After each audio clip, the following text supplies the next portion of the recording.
Hello students, this is me Abha Vardhan. आज हम करेंगे वर्कशीट नंबर 49। ये आपकी वर्कशीट है 29 अक्टूबर 2020 की। आज की आपकी जो वर्कशीट है इसका विषय है वृत्त का परिमाप और क्षेत्रफल। ठीक है, कि वृत्त का परिमाप क्या होता है, क्षेत्रफल क्या होता है और ये कैसे निकाले जाते हैं। तो इसके लिए हम कुछ क्रियाकलाप करते हैं। तो क्रियाकलाप एक है आपका पाई का मान ज्ञात करना तथा वृत्त की परिधि या परिमाप को ज्ञात करना। कि हमें क्या करना है, पाई का मान ज्ञात करना है और वृत्त की परिधि या परिमाप। परिमाप आप सभी को पता है। परिमाप क्या होता है, जब भी आप किनारे की लंबाई को मापते हैं उसको हम परिमाप बोल देते हैं। ठीक है, वृत्त में उस परिमाप को क्या बोलते हैं, परिधि बोलते हैं। ठीक है, अब देखिए यहाँ पर आपसे कहा है वृत्त की परिधि तथा व्यास का अनुपात ज्ञात कीजिए। आप क्या प्रेक्षण करते हैं, वृत्त की परिधि और व्यास का अनुपात ज्ञात किया। अब इस परीक्षण का परिणाम क्या है, वृत्त की परिधि का उसके व्यास के साथ एक अचर अनुपात होता है। अचर अनुपात होता है।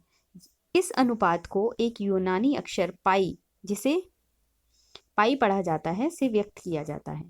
ठीक है, तो पाई हमारे पास क्या आ गया, परिधि बटे व्यास। ये आपका एक अचर अनुपात है। ये आपके आर्यभट्ट जी ने निकाला था। ठीक है, ये जो आपका अनुपात है ये किसने निकाला था, आर्यभट्ट जी ने निकाला था। और उसका मान कितना आया था, लगभग इसको भाग देने के बाद 3.1416। हम प्राय पाई का मान लगभग 22/7 या 3.14 लेते हैं, जो एक अपरिमेय संख्या है। अपरिमेय संख्या जो थी वो रामानुजन जी ने निकाली थी।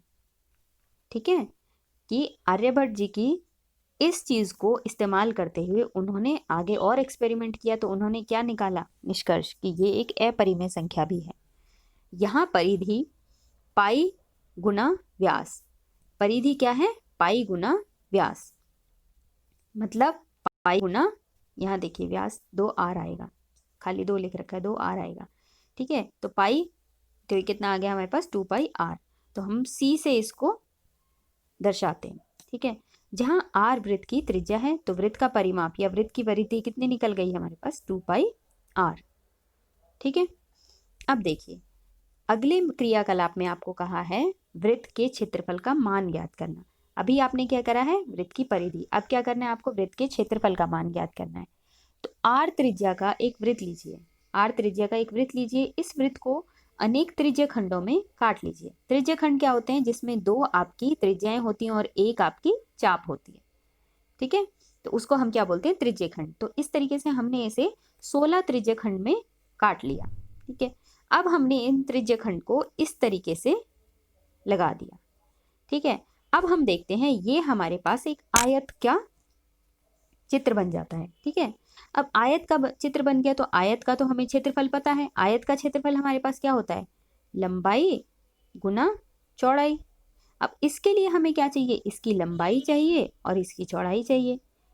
ठीक है, तो अब इसकी लंबाई कैसे निकालेंगे, देखिए ये किनारी किनारी जो है, इसकी अगर हम किनारी की बात करें तो लगभग 8 किनारी यहाँ पर आ गई, बाकी 8 यहाँ चली गई, तभी तो इसको इस तरीके से काट काट के जोड़ा है। ठीक है, तो इसका मतलब हमें पता चला कि इसकी जो पूरी परिधि थी उसकी आधी यहाँ पर आई है। मतलब 2πr जो था उसको अगर हम आधा कर देते हैं तो ये जो है πr वो हमारा यहाँ आ गया। अब ये वाली दूरी कितनी है, ये हमें पता है, ये क्या होती है, त्रिज्या है। इसकी त्रिज्या हमारे पास कितनी होती है, r होती है। अब हमें आयत का क्षेत्रफल पता है, लंबाई गुना चौड़ाई, मतलब πr गुना r। तो कितना हो गया, πr गुना r, कितना आ गया, πr²। तो यहाँ से पता चला कि कैसे ये क्षेत्रफल निकला। ठीक है, अब देखिए इसके बाद हमें कहा है उदाहरण में एक वृत्त की परिधि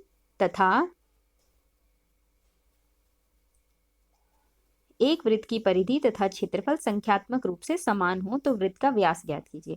जब भी आपको इस तरीके से चीजें समान दे दी जाएं तो आप उनको इस्तेमाल करेंगे। ठीक है, जैसे कि यहाँ पर किया गया है, संख्यात्मक रूप में बराबर है तो वृत्त की परिधि बराबर है वृत्त के क्षेत्रफल के, मतलब 2πr बराबर है πr² के। यहाँ से देखिए पाई से पाई कट गया, एक r से इधर से एक r कट गया, तो बचा कितना, r बराबर में 2, r बराबर में 2 इकाई आ गया। हमें क्या निकालना है, व्यास निकालना है, मतलब r की जो मान है उसको हमें 2 से गुना करना है। तो 2 दूनी 4, तो हमारे पास यहाँ पर देखिए ये कितनी इकाई आ गई, ये 2 गुना 2 दे रखा है, ये 4 इकाई आ गई। तो ये हमारे पास क्या निकल कर आ गया, व्यास निकल कर आ गया। ठीक है, अब देखिए अगले में आपको कहा है उदाहरण 2 में किसी कार के प्रत्येक पहिए का व्यास 80 सेंटीमीटर है। क्या कहा है, किसी कार के प्रत्येक पहिए का व्यास 80 सेंटीमीटर है। यदि यह कार 66 किलोमीटर प्रति घंटे की चाल से चल रही है तो 10 मिनट में प्रत्येक पहिए कितने चक्कर लगाते हैं। तो हमें पहले ये देखना होगा कि जो हमें ये व्यास दिया हुआ है इसको हम पहले त्रिज्या बना लेते हैं।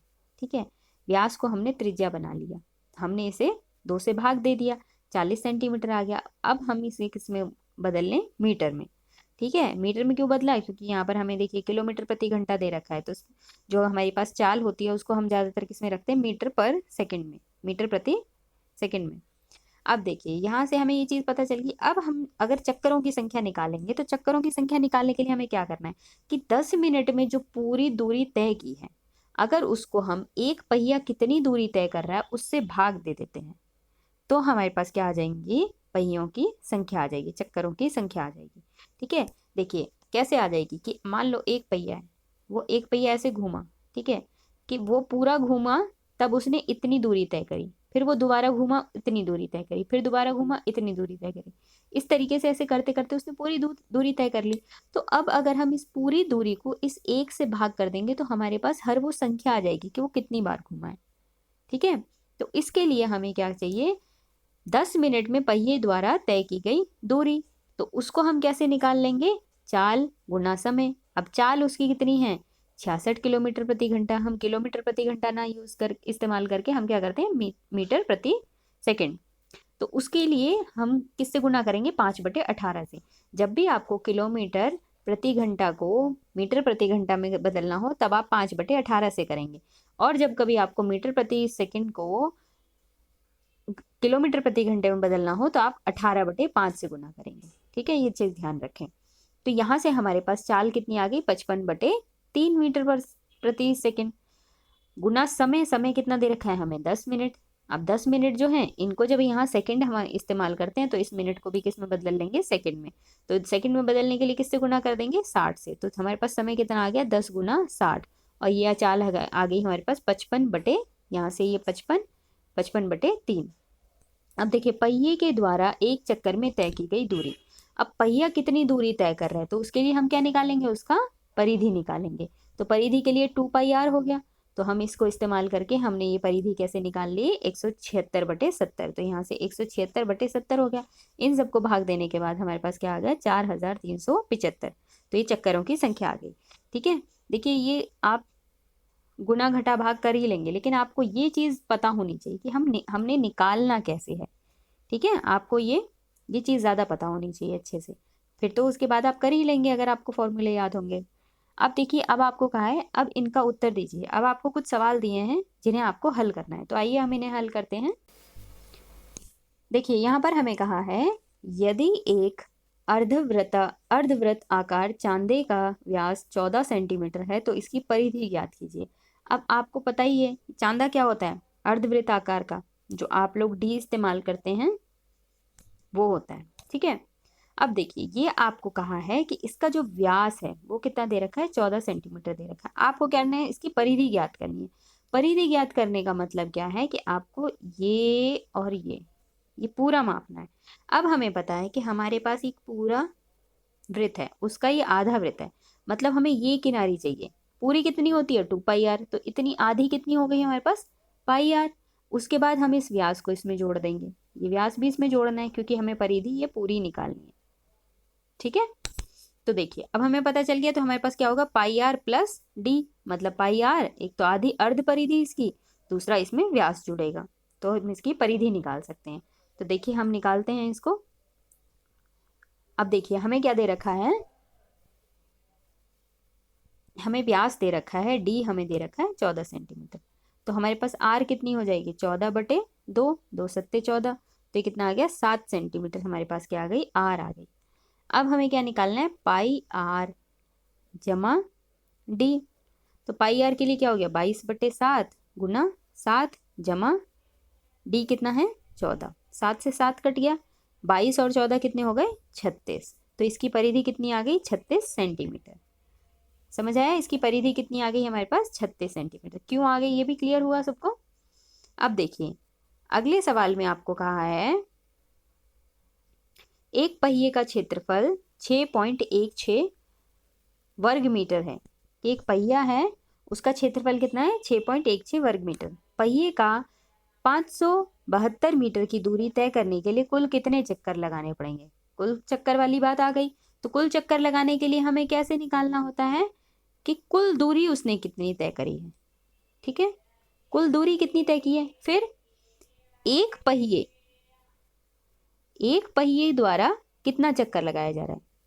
एक पहिए का कितना चक्कर, कितना मतलब कि कितने दूरी का, एक पहिए की कितनी दूरी एक चक्कर में तय होती है।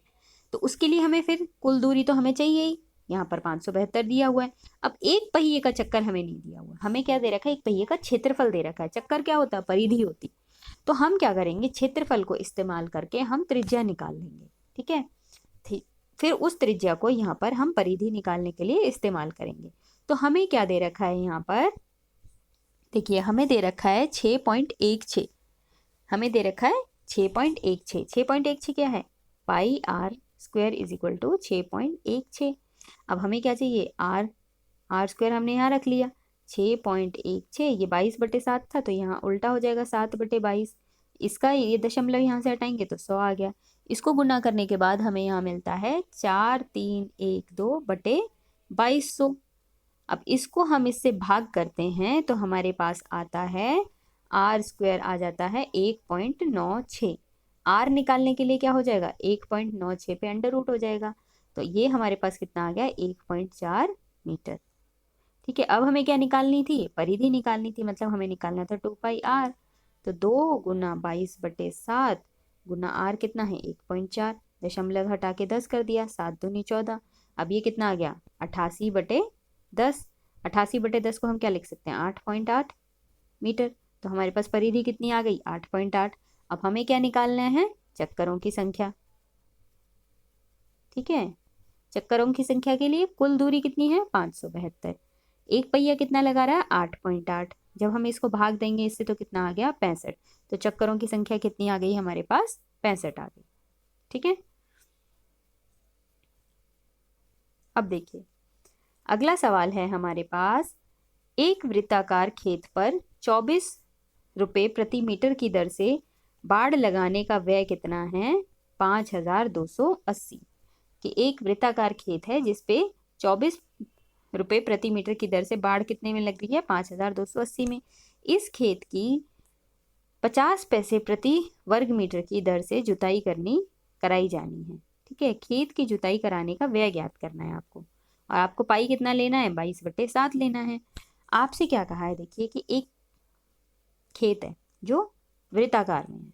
ठीक है, अब इसका क्या करना है आपको बताना है कि इसमें जुताई होनी है। अब जुताई तो पूरे खेत में होगी, अब उसके लिए आपको क्या चाहिए होता है क्षेत्रफल चाहिए होता है। ठीक है, तो अगर आपको क्षेत्रफल पता चल जाए उसको आप 0.50 से गुना कर देंगे तो आपको जुताई की जो राशि लगेगी कितना व्यय होगा वो पता चल जाएगा। अब क्षेत्रफल के लिए आपको क्या चाहिए त्रिज्या चाहिए। त्रिज्या तो आपको दे नहीं रखी है, आपको क्या दे रखा है आपको तो व्यय दे रखा है। तो हम क्या करते हैं जो चीज़ हमें दे रखी है उसको हम इस्तेमाल करते हैं। ठीक है, तो यहाँ पर देखिए यहाँ पर हमें कहा है कि 24 रुपये प्रति मीटर, एक मीटर में 24 रुपये लग रहे हैं। तो हम देखिए कि हमारे पास ये जो खेत होगा इसमें हम इसकी परिधि निकालेंगे पहले, फिर उस परिधि को 24 से गुना करने पर कितना आना चाहिए 5280। तो हम इस कंडीशन को इस्तेमाल कर देते हैं। ठीक है, तो हम यहाँ लिख देते हैं 24 गुना 2πr की परिधि को 24 से गुना करने पर कितना आना चाहिए 5280। ठीक है, तो हम इसको लिख देते हैं 24 गुना 2 गुना 22/7 गुना r बराबर में 5280। ठीक है, ये चीज लिख दी। अब हम r को इस तरफ रखें बाकी सबको दूसरी तरफ ले जाते हैं। तो r हमारे पास क्या आ गया 5280 गुना 7/24 गुना 22 गुना 2। यहाँ पे हमने ये वाली सब चीज़ें हैं इन्हें हम इस तरफ ले गए और ये ऐसे हमारे पास आ गया। तो हम इसको 24 से काटते हैं, 12 के पहाड़े पर अगर काटेंगे तो ये 440 पर कट जाएगा, ये 12 दूनी 24। ठीक है, फिर 22 का हमें पता है, 22 दूनी 44, 20 आ गया। 2, 10 दूनी 20। ठीक है, फिर इस 2 से 2 पंजे 10। अब आप इस तरीके से काटेंगे तो देखिए 5 सत्ते 35, तो कितना आ गया आपके पास 35। आर कितना आ गया हमारे पास 35 मीटर आ गया। अब हमें क्या निकालना था, खेत का क्षेत्रफल। खेत का क्षेत्रफल कितना होगा, पाई आर स्क्वायर। पाई कितना हो गया 22/7। आर कितना है हमारे पास 35, तो 35 गुना 35, 7 पंजे 35। अब इसको हमने जब हल किया तो हमारे पास कितना आ गया 3850 मीटर स्क्वायर। अब हमें क्या कर निकालना है, व्यय निकालना है हमें, ये क्षेत्रफल नहीं निकालना है, हमें व्यय निकालना है। क्षेत्रफल हमने क्यों निकाला है, व्यय निकालने के लिए। तो हम क्या करेंगे, 0.50 के लिए लग रहा है, 1 मीटर स्क्वायर के लिए लग रहा है, तो 3850 के लिए कितना लग जाएगा, इसको हम गुना कर देंगे 0.50 से। तो ये हमारे पास कितना आ गया 1925 रुपये। कितना आ गया 1925 रुपये। तो कितना व्यय होगा 1925 रुपये का व्यय होगा। ठीक है, तो इस तरीके से आप अपनी एनसीईआरटी बुक के भी सवाल हल करेंगे। ठीक है, ठीक है, थैंक यू स्टूडेंट।